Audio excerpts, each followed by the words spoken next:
Hey, what's up guys, what is happening?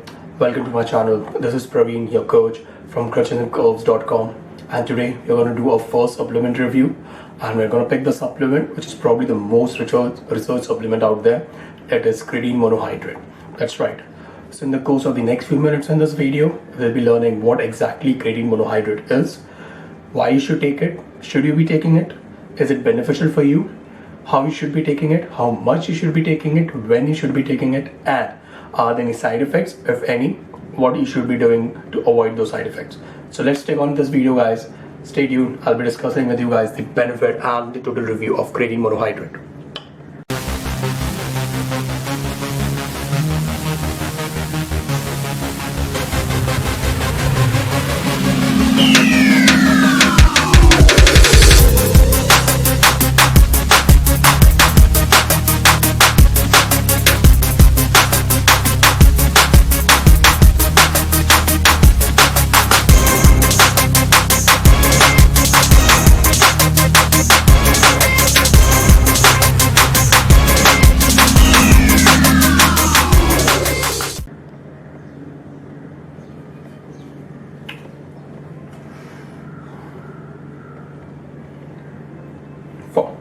So, creatine monohydrate is also known as a non-protein nitrogen because it contains nitrogen. Okay, now what are the benefits of nitrogen? We'll talk in detail about the importance of nitrogen balance in the body, etc. in a complete separate video. But this is just for your understanding, and I'm trying to show that I'm kind of expert over here. So that is creatine monohydrate. Now, how exactly does creatine monohydrate help you in achieving your goals? Well, let's look at something that our body functions in. Our body is very smart biologically. What it does, it stores energy for long-term and short-term purpose as well. Now, the long-term energy is stored for completely different purpose, for a survival mode, or when we are doing a rigorous amount of activities throughout the day, or all of a sudden if we have an emergency and we're not able to get food for 1 or 2 weeks time. That's where the long-term energy stores come in, or other purpose as well, for recovery from injury and sickness, etc. But the short-term energy is probably used when we're carrying out any daily activity, or for the terms of this video, we'll take example of the 1 hour or 2 hours of gym session or workout session or your training session that we're doing. So that's when the short-term energy is used. Okay, now this entire energy circle is called a phosphagen energy circle. That's right. Now, how does creatine help in it? Now, what happens? The energy is stored in our muscle cells for short term. Okay. Now, when we're doing any particular activity or any exercise, or we are training, doing any particular movements like weight training, we are actually contracting our muscles. Now, what happens? Energy stored, that is the ATP, adenosine triphosphate. Okay, it is converted into ADP, that is adenine diphosphate.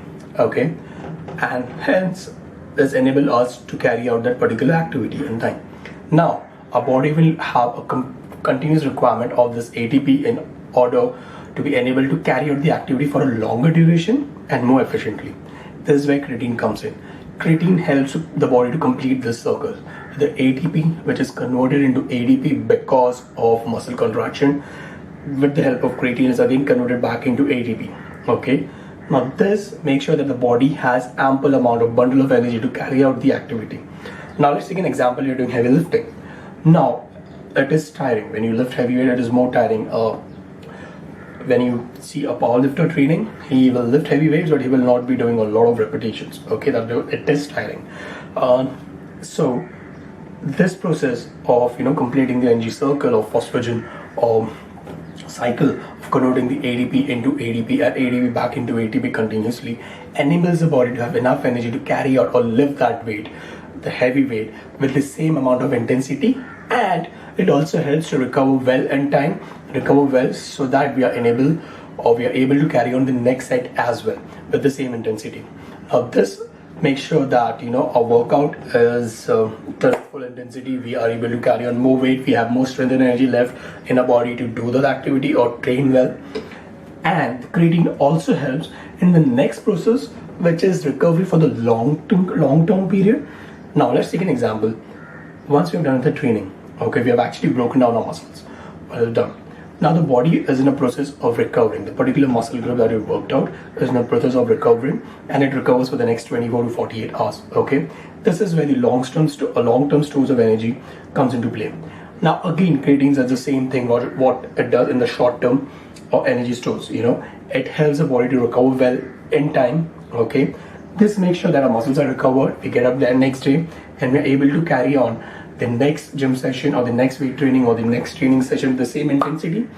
Hence we see an increase in energy levels, we increase in strength, increase in endurance, which in turns help us to see big time gains, which is increase in lean muscle mass, increase in strength, etc. Now, how much of creatine is required? Now, as I said earlier in the video, creatine monohydrate is the most amount of research or supplement ever. Okay, but still there's a lot of confusion among gym goers or people who use it or want to use it about a lot of things about creatine. Ideally, people believe in creatine loading, wherein they take 15 to 20 grams of creatine per day and they take it for 21 days to 42 days, and then they stop for a period of 2 or 3 weeks and they again start it. Now, all the time research has shown us that there's no real benefit of creatine loading. In fact, the recommended dose of creatine is 3 grams to 5 grams per day along with a proper diet and training routine. That's it. Now, can creatine be produced in a body by itself? It does. It can.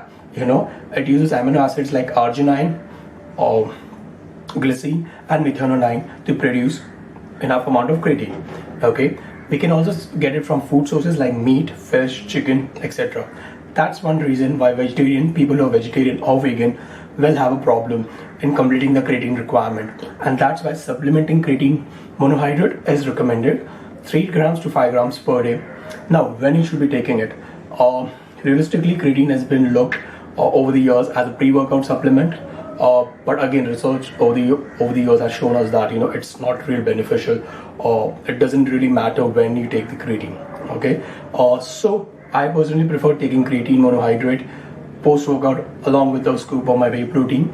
Simple reason, creatine monohydrate does not usually come in any flavors, and it really tastes very bad just mixing that 5 grams of creatine scoop with water. So I prefer adding it to my whey protein and having it post-workout. Timing of creatine doesn't matter, as I said, you can take it any time of the day you wish. So that's it, guys. Creatine monohydrate supplement review. Yes, before I leave, I forgot one thing. Are there any side effects to it? Well, over the years, people have again created a lot of misconceptions about creatine monohydrate, that creatine causes liver damage, kidney stones, etc., etc. Again, based on research, there's no evidence for this. Okay, the only side effect that creatine monohydrate has is that it induces a lot of water retention in your muscles. By water retention, it doesn't mean that you will be left or looking saggy and loose skin and etc. No, there's a lot of water retention because the simple fact that the energy source of your body is complete, because your body is recovered in time and well. Okay, and that's why there's a lot of glucose energy stored in your body, and that's why you see a lot of fullness in your muscles. But that's nothing to worry about. Just cutting down normal water stored in your body, water retention should be very easy if you follow proper diet and training routine and your sleep patterns, and giving your body enough time to recover as well. So that was me, guys, giving out the reviews of the first supplement ever. That's creatine monohydrate. It's the most researched supplement out there and the cheapest as well. My recommendation, should you be adding it to your routine or no?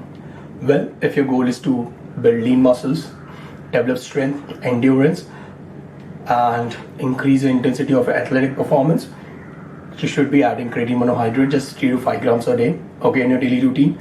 No side effects, no harm. Go ahead and add it. Any particular brand which I suggest? Not really. All the brands are good. It's very cheap, so it's easy to make. I don't think any brand will, make a fool out of you by selling your duplicate product for creatine. That doesn't happen. So go ahead, add creatine monohydrate in your routine. I'll see you next time with another video, sharing with you guys more information. Till then, take care, stay safe, stay healthy, practice social distancing, and I'll see you guys next time with other reviews or sharing more tips about health and fitness. Take care. Bye bye.